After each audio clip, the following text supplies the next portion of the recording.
नमस्कार साथियों। जैसा कि आपको पता ही होगा कि वर्तमान में निपुण असेसमेंट टेस्ट की प्रक्रिया गतिमान है। आज मैं ये वीडियो नेट परीक्षा पर ही आधारित लेकर के आपके सम्मुख प्रस्तुत हुआ हूँ। स्टेप बाय स्टेप एक एक बिंदु आपसे डिस्कस करूँगा और इससे घबराने की ज़रूरत नहीं है। ये बहुत ही आसान है। आप सभी लोगों ने परीक्षा पहले भी करा रखी है। कुछ संशोधन है, कुछ प्रक्रिया पूर्व की भांति ही है। तो चलिए शुरू करते हैं। ये है निपुण असेसमेंट टेस्ट। आगे बढ़ते हैं। कई सारे सेक्शन दिए गए हैं। सेक्शन 1 आप देख रहे हैं, आकलन के बारे में यहाँ पर सूचना बताई गई है। आकलन के पहले कौन कौन सी होशियारी आपको करनी है वो बताया गया है, और आकलन करते समय आपको क्या करना है, और ये सफल क्रियान्वयन हो उसमें आपको क्या क्या दायित्व दिए गए हैं, और आप एज ए टीचर कैसे इसका निर्वहन करेंगे, प्रधान अध्यापक का क्या दायित्व होगा, असिस्टेंट का क्या दायित्व होगा, इन सभी बिंदुओं पर हम चर्चा करेंगे। तो पहला सेक्शन है आकलन के बारे में सूचना।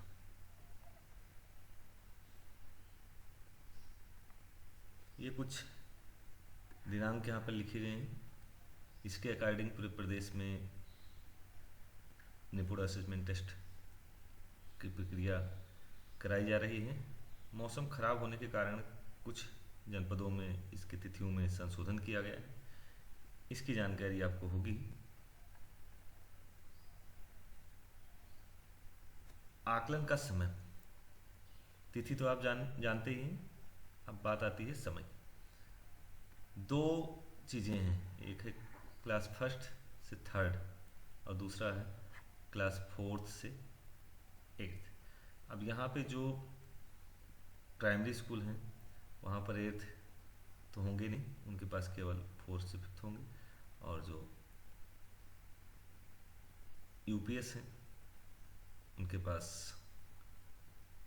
सिक्स तो एट्थ होंगे, और जो कंपोजिट स्कूल हैं वहाँ पे क्लास फर्स्ट से लेकर के एट्थ तक होंगे। तो सबसे पहले बात आती है क्लास फर्स्ट टू थर्ड। यहाँ पर आप देख रहे होंगे साथियों, समय दिया गया है प्रातः 9 बजे से लेकर के 10:30 बजे का। यहाँ पे आकलन का समय है, ध्यान रखिएगा कि आकलन का समय है। आगे बढ़ेंगे तो 10:30 से लेकर के 11:30 तक स्कैनिंग के लिए टाइम दिया गया है। मेरी सलाह ये है कि स्कैनिंग लास्ट ईयर जो प्रॉब्लम आई हो आपको उससे सावधान रहने की ज़रूरत है, उससे होशियार रहने की ज़रूरत है। और यहाँ पर हम पहुँच रहे हैं क्लास फोर्थ से फिफ्थ कह लीजिए या फोर्थ से एट्थ। यहाँ पे प्रातः 8:50 से लेकर के 10:20 तक आकलन का समय इनके पास होगा, और इसको इन्होंने बांटा है प्रातः 8 बजे से लेकर के 9 बजे तक बच्चों को ओएमआर भरना है, इसको समझाना है। 9 बजे से लेकर के 10 बजे के बीच में आकलन करना है। 10 बजे से लेकर के 10:20 तक बच्चों द्वारा ओएमआर सीट में गोला भरा जाएगा। 10:20 से 12:20 तक स्कैनिंग के लिए यहाँ पर टाइम दिया गया है। आकलन के विषय क्या क्या है, किन किन विषयों पर परीक्षा आयोजित की जा रही है। कक्षा 1 से 5 यानी प्राइमरी स्कूलों के लिए 2 विषय निर्धारित हैं, हिंदी और गणित। बात आती है अगर कक्षा 6, 7 और 8 की, तो इनके पास 2 विषय हैं, गणित और विज्ञान।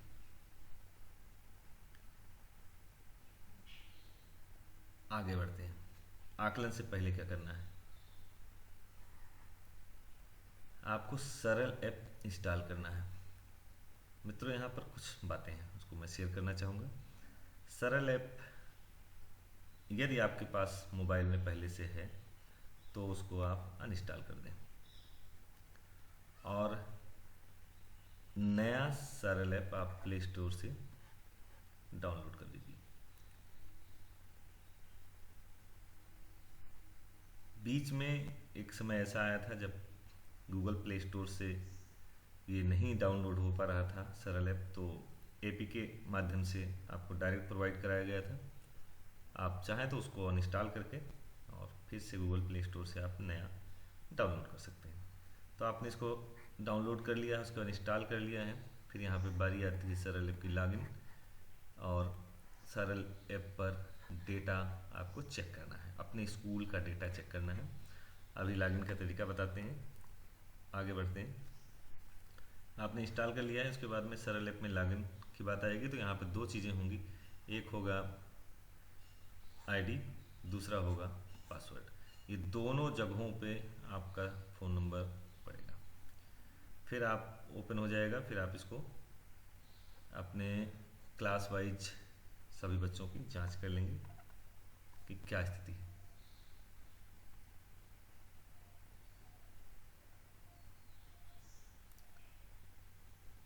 जो प्रेरणा पोर्टल पर आपका नंबर दर्ज है वही होगा, ये जानकारी तो आपके पास है ही है। आगे बढ़ते हैं। सरल ऐप की लॉगिन के बारे में बताया जा रहा है। तो जैसा कि मैंने अभी आपको बताया, यहाँ पर आपका फ़ोन नंबर, आईडी भी आपका फ़ोन नंबर है और पासवर्ड भी आपका फ़ोन नंबर है। जैसे ही करेंगे वैसे ही आ जाएगा। यहाँ पे ध्यान दीजिएगा, यहाँ पे ऑन ऑफ की बटन दी हुई है। यदि आप इसको ऑन कर देते हैं तो बाद में आपको लॉगिन आईडी और पासवर्ड डालने की ज़रूरत नहीं होगी। इसके बाद लॉगिन पर क्लिक कर दीजिए। अब आपको ऐसा कुछ दिखेगा। जब आप इस पर टच करेंगे तो यहाँ पर आपको इस तरीके से दिख करके आएगा। यहाँ पे क्लास लिखा होगा, सेक्शन दिया होगा, सब्जेक्ट दिया होगा। सब्जेक्ट पे आप क्लिक करेंगे, यूपीएस है तो साइंस और मैथ ओपन हो जाएगा। पीएस है अगर आपका तो वहाँ पे हिंदी और मैथ ओपन होगा। फिर सबमिट पे आप जाएंगे। फिर आगे बढ़ते हैं। आकलन से पहले आपको कुछ होशियारी करनी है। डेटा की जांच कर लीजिएगा, क्या स्थिति है आपके स्कूल में। स्टूडेंट की डिटेल आपको चेक करनी है। लॉगिन आप कर चुके हैं। और यहाँ पे एक बात और कही गई है कि स्टूडेंट डिटेल चेक करने के बाद ऐप डिटेल जो है यहाँ से डिलीट कर देना है और परीक्षा के एक दिन पहले दोबारा डाउनलोड करें। यहाँ पर एक होशियारी मैं आपको बता रहा हूँ। चुनी हुई कक्षा के हिसाब से सही बच्चों की सूची, जो बच्चे हैं उनकी यहाँ पर लिस्ट दी गई है। ये बच्चों के नाम जो बता रहे हैं यहाँ पर देख रहे हैं आप, उनके फादर और बच्चों के नाम, दोनों चीज़ें यहाँ पर लिख कर आ रही हैं। स्टूडेंट के आईडी नंबर यहाँ पर लिखे हुए हैं। यही आपको होशियारी करनी है। ये जो आईडी नंबर दिया गया है इसी के बारे में बात कर रहा था। आपको ये करना है कि एक रजिस्टर में पूरे स्कूल की बच्चों की आईडी नंबर नोट कर लीजिए, ये आपके काम आएगा। फिर यहाँ पे आप नेक्स्ट पर जाएंगे।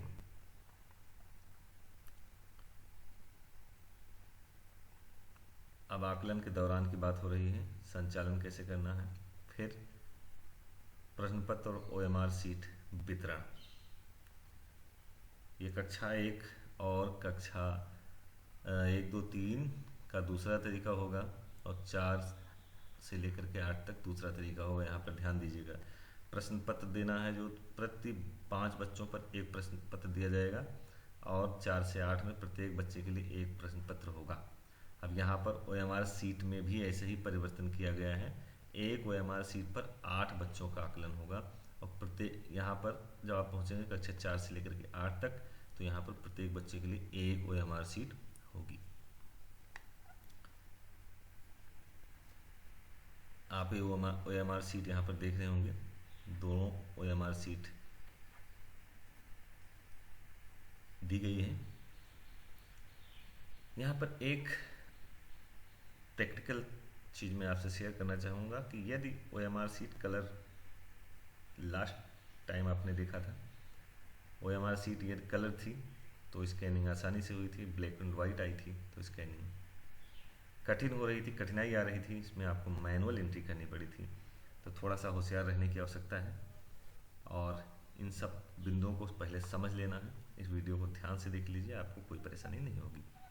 आगे बढ़ते हैं। समय पहले बताया जा चुका है, 9 बजे से लेकर के 10:30 तक प्रत्येक छात्रों का व्यक्तिगत रूप से शिक्षकों को असिस्टमेंट करना है। शिक्षकों द्वारा सरल ऐप पर बच्चों को एब्सेंट और प्रेजेंट चिन्हित किया जाए। आपको एब्सेंट और प्रेजेंट उसी पर चिन्हित कर देना है, उसके बाद स्कैनिंग करनी है।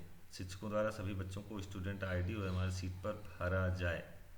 यहाँ पर ध्यान दीजिएगा, OMR सीट पर आईडी भरी जानी है उनकी, जो 9 डिजिट की अभी मैं आपसे बता रहा था। वही मैं कह रहा था, यदि आप उसको रजिस्टर में एंटर कर लेंगे तो आपके लिए आसान काम होगा। प्रश्न पत्र पर दिए गए निर्देश के आधार पर प्रत्येक बच्चे का आकलन कर OMR सीट पर उत्तर चिन्हित करें। आगे पहुंचते हैं, मुख्य बिंदु क्या है। OMR सीट को केवल ब्लैक बॉल पेन के द्वारा ही भरा जाएगा। प्रश्न पत्र में जितने प्रश्न हैं उतने ही गोले OMR सीट पर भरें, इसके अतिरिक्त जो अगर खाली है तो उसको छोड़ दें। असेसमेंट के उपरांत OMR सीट जमा करके 1 घंटे के अंदर सरल ऐप के माध्यम से शिक्षक द्वारा स्कैन किया जाएगा। आगे हम पहुँचे हैं। OMR सीट यहाँ पे देख लीजिए, ग्रेड 1 से 3rd, कक्षा 1 से लेकर के 3 तक यहाँ पर बात कही गई है। यहाँ पर देख रहे होंगे क्रम संख्या बता दिया गया। यहाँ पर छात्र की आईडी, जो अभी आईडी आपसे बात हो रही थी, इस आईडी को यहाँ पर लिखना है। और ये यहाँ क्वेश्चन दिया है, ये क्वेश्चन 1 to 13 तक दिया हुआ है। इसे ये बच्चा है, इसने जो जो अटेम्प्ट किया हो उसको कर देना, ठीक है। आगे बढ़ते हैं। क्लास 4th से 8th, यहाँ का तरीका थोड़ा सा चेंज हो जाएगा। ये बच्चे भी बड़े माने जाते हैं, बड़े होते ही हैं। तो इनकी टाइमिंग जो है वो 8:50 से लेकर के प्रातः 10:20 तक है। सभी बच्चों को प्रश्न पत्र OMR सीट दी जाएगी और OMR सीट भरने के तरीके के बारे में उदाहरण सहित समझाया जाए, ताकि OMR सीट को भरने में बच्चे को कोई समस्या ना हो, कोई गलती ना हो। शिक्षकों द्वारा सरल ऐप पर बच्चों को एब्सेंट प्रेजेंट चिन्हित किया जाए। शिक्षकों द्वारा सभी बच्चों से उनका स्टूडेंट आईडी भरवाया जाए। 9 डिजिट स्टूडेंट आईडी सरल ऐप से प्राप्त होगा, ये भी आपको बताया ही जा चुका है। प्रश्न पत्र करने हेतु बच्चों को 1 घंटे का समय दिया जाएगा। मुख्य बिंदु इनके क्या है, चलिए जान लेते हैं। OMR सीट को केवल ब्लैक बॉल जो पेन है उसी से भरा जाएगा। यहाँ पर रेड या ब्लू का यूज आप नहीं करेंगे, नहीं तो आपको स्कैनिंग में समस्या आएगी। प्रश्न पत्र में जितने प्रश्न हैं उनके ही आपको गोले करने हैं, अतिरिक्त को आपको खाली छोड़ देना है। असेसमेंट के उपरांत तो OMR सीट जमा करके 2 घंटे के अंदर सरल ऐप के माध्यम से शिक्षक द्वारा उसकी स्कैनिंग की जाएगी। आगे बढ़ते हैं।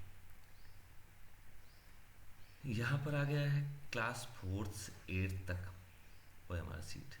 यहाँ पर ये 9 डिजिट का जो आपका स्टूडेंट आईडी है उसको आपने भर दिया है। यहाँ पे प्रश्न दिए गए हैं और यहाँ पे उत्तर दिए गए हैं, प्रश्न दिए गए हैं, ये भी प्रश्न है। यहाँ पे इनके उत्तर के 4 ऑप्शन भी दिया गया। आगे बढ़ते हैं। कुछ लिखना नहीं है, नीचे ऊपर कुछ लिखना नहीं है, और ये बिंदु बनाए गए हैं, ये बॉर्डर एरिया है। स्कैनिंग में ऐप को सिग्नल देगा, उसी हिसाब से स्कैनिंग होगी। अब समझ लेते हैं यहाँ पर उपस्थित और अनुपस्थित की प्रक्रिया कैसे करनी है। जैसा कि बताया कि यहाँ पे आपने लॉगिन कर ही लिया है, या आईडी आपने डाल लिया और अपना पासवर्ड डाल दिया, यानी कि दोनों मोबाइल नंबर ही होना है। यहाँ पे इसको ऑन कर दिया, इस पर क्लिक कर दिया और ये चीज़ें आपके स्कूल की थोड़ी देर में आ जाएंगी। आपने सबमिट पर क्लिक कर दिया है। अब यहाँ पे लॉगिन करके class, section, subject, paper select करके सबमिट कर दिया है। केवल क्लास एवं सब्जेक्ट का चयन करना होगा। सेक्शन ए और पेपर सेट नोट सिलेक्ट करें। आगे बढ़ते हैं। यहाँ पर देख रहे होंगे पी बन के आ रहा है, इस बच्चे को प्रेजेंट कर दिया गया है। यहाँ पर 2 बच्चे हैं, ये और ये, इसको एब्सेंट कर दिया गया है। यहीं पर जैसे यहाँ पर मैं आपको समझाता हूँ।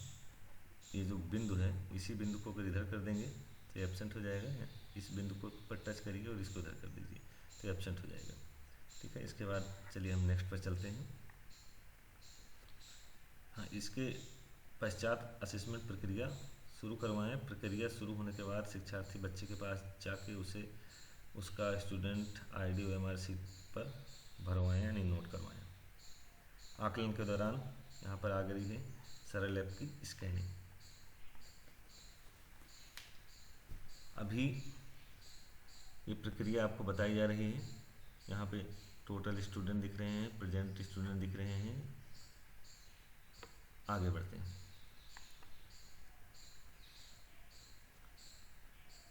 क्लिक हियर टू स्कैन, इस पर आपने क्लिक कर दिया है और यहाँ पर दो चीज़ें हैं, या फिर आप वाइल यूजिंग दिस ऐप कर दीजिए या ओनली दिस टाइम कर दीजिए, जो आपका मन कहे। स्कैन करने का यहाँ पे तरीका बताया गया है।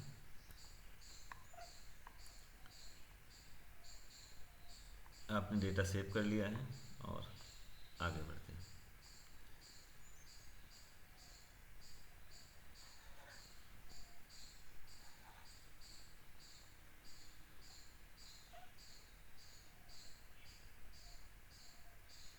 स्कैन मोबाइल खड़ी नहीं होगी, बेड़ी मोबाइल से आपको करना है। और यदि आप खड़ी मोबाइल से स्कैनिंग करेंगे तो आपकी स्कैनिंग नहीं हो पाएगी। इन सब बिंदुओं का आपको ध्यान रखना है। आगे बढ़ते हैं। यहाँ पर ध्यान दीजिएगा क्या करना है क्या नहीं करना है। यानी आपको केवल ब्लैक बॉल पेन का यूज करना है और रंग बिरंगी पेंसिल और पेन का उपयोग नहीं करना है, केवल ब्लैक बॉल पेन। आगे बढ़ रहे हैं। जब ये भरी जाए तब नीचे, जब ये सीट भरी जाए तो नीचे पैड, राइटिंग पैड या कोई ऐसी वस्तु हो जिससे ये मुड़ने ना पाए। यानी कि ये तरीका गलत है और ये तरीका सही है। आगे बढ़ते हैं। जब गोले बनाए जाएँ तो ऐसे गोले न बनाए जाएँ जो कि बीच में छोड़ दिए जाएँ या भरते टाइम साइड हो जाए या आधा भरा जाए आधा छोड़ दिया जाए, ये ठीक नहीं है। गोले को ठीक ढंग से फिल करना है, बच्चों को समझाना है। और यहाँ पर एक महत्वपूर्ण बिंदु है।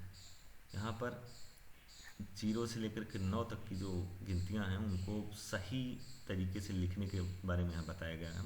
जैसा कि आप जनगणना करते होंगे उसमें भी कुछ संकेत दिए जाते हैं, वैसे ही यहाँ पर बताया गया है कि इस तरीके से आपको नहीं लिखना है। अगर इस तरीके से आप लिखेंगे तो ये स्कैन नहीं करेगा। यहाँ पर इस तरीके से लिखना है।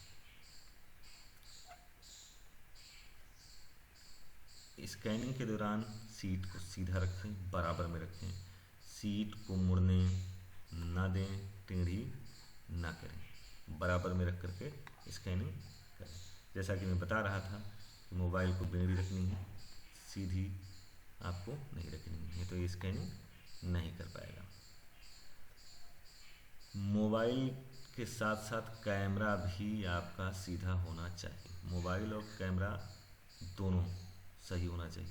यानी मोबाइल तो बेड़ी है ही है, ये देखिए यहाँ पर मोबाइल बेड़ी है, लेकिन इन्होंने कैमरे का जो कैमरे में भी आँख होती है, वो ये मोबाइल की आँख ही होती है, उसको इन्होंने टेढ़ा कर रखा है, यहाँ पर दिखा दर्शाया गया है। तो ये तरीका ठीक नहीं है।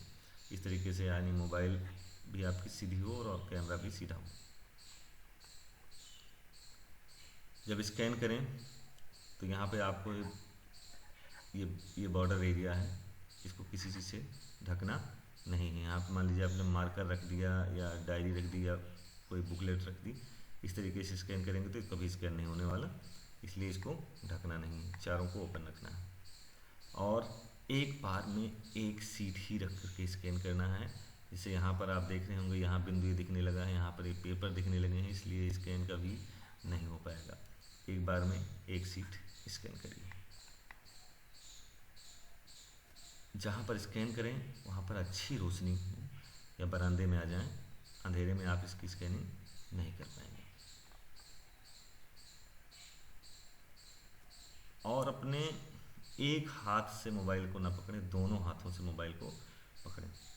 अगर एक हाथ से मोबाइल पकड़ेंगे तो हिलने की समस्या होगी और ये इस तरीके से ब्लर आ जाएगा और आपकी स्कैनिंग नहीं हो पाएगी। हम दायित्व समझ लेते हैं कि सभी विद्यार्थियों की उपस्थिति सुनिश्चित करना है, हम लोगों को डेटा चेक करना है, लॉगिन करके डेटा चेक करके उसको सुरक्षित रख लेना है, और ट्रेनिंग की वीडियो देखना है, और समस्या आने पर अपने बीआरसी या एआरपी साथियों से आपको सहयोग लेना है।